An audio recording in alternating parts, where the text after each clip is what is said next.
गांव में fashion show. शहर की फैशन डिजाइनर रितु की शादी गांव के जमींदार शेर सिंह से हो जाती है, लेकिन शहरी कामकाजी रितु का गांव में मन नहीं लगता। क्या सासू माँ, ये गांव में तो कुछ नहीं है, मेरा दिल ही नहीं लगता यहाँ, क्या करूँ मैं? अरे बेटा, जहाँ पति का कारोबार बीवी तो वही अच्छी लगती है ना। अब हम लोग इतने पैसे वाले हैं कि गांव में मेरे बेटे लायक लड़की ही नहीं मिली। अरे माँ, मैं तो ये बोल रही हूँ कि क्या करूँ जिससे मेरा थोड़ा दिल लगे। अरे बेटा, मैं भी शहर की थी, यहाँ आकर मैंने गांव में स्कूल खोल लिया। बच्चों को पढ़ाती थी तो मन लग जाता था। तू भी कुछ देख ले जिससे गांव की बहू बेटियों का भला हो जाए और तेरे जमींदार ससुर जी का नाम भी हो जाए। रितु क्या करती? फैशन डिजाइनिंग वाले कपड़ों को गांव की औरतों पर कैसे ट्राई करती।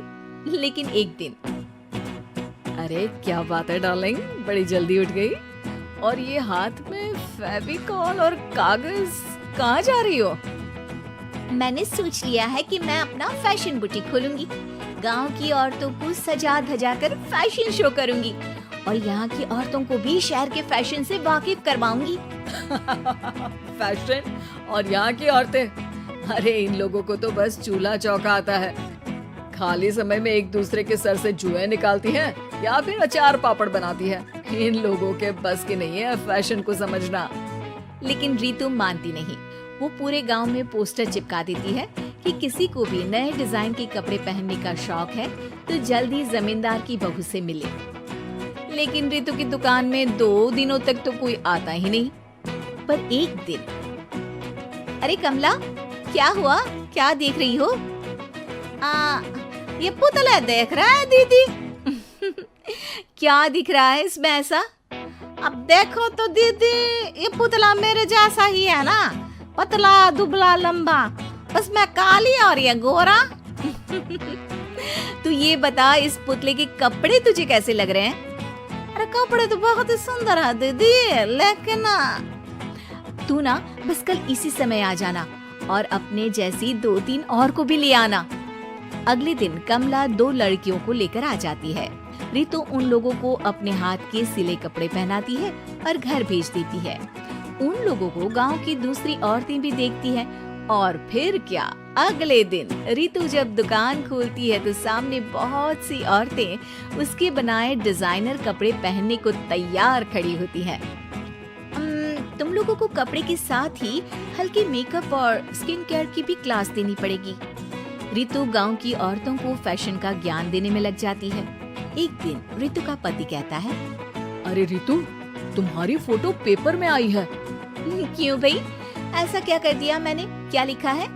अरे लिखा है गांव में होगा अब फैशन वीक। अरे हाँ, कल ना कोई फोन आया था मीडिया वालों का, तो मैंने भी बोल दिया कि फैशन शो तो अब गांव में होगा।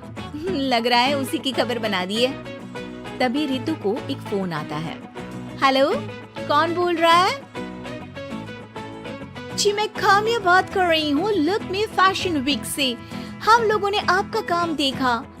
हम शहर वर्सेस गांव का फैशन थीम में एक फैशन शो आपके गांव में करना चाहते हैं। अरे वाह, ये तो बहुत ही अच्छी बात है। मैं अपनी मॉडल्स के साथ शो में हिस्सा जरूर लूंगी।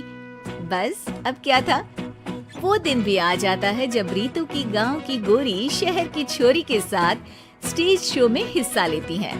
शो के बाद, अरे आपकी वो जो कलेक्शन है ना, मैं उसकी पूरी सीरीज खरीदना चाहती हूँ। सच में आपने वो कपड़े डिजाइन करे जो आज के लोग आसानी से घर और बाजार में पहन सकते हैं।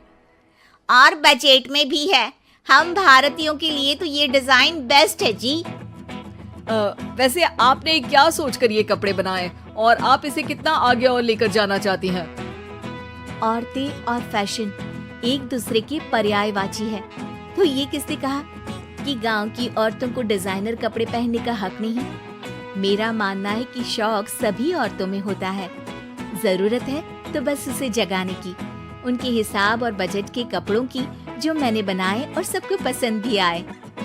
अब रितु का गांव हर जगह प्रसिद्ध है, ना सिर्फ रितु के लिए बल्कि वहाँ की औरतों की फैशन के लिए भी।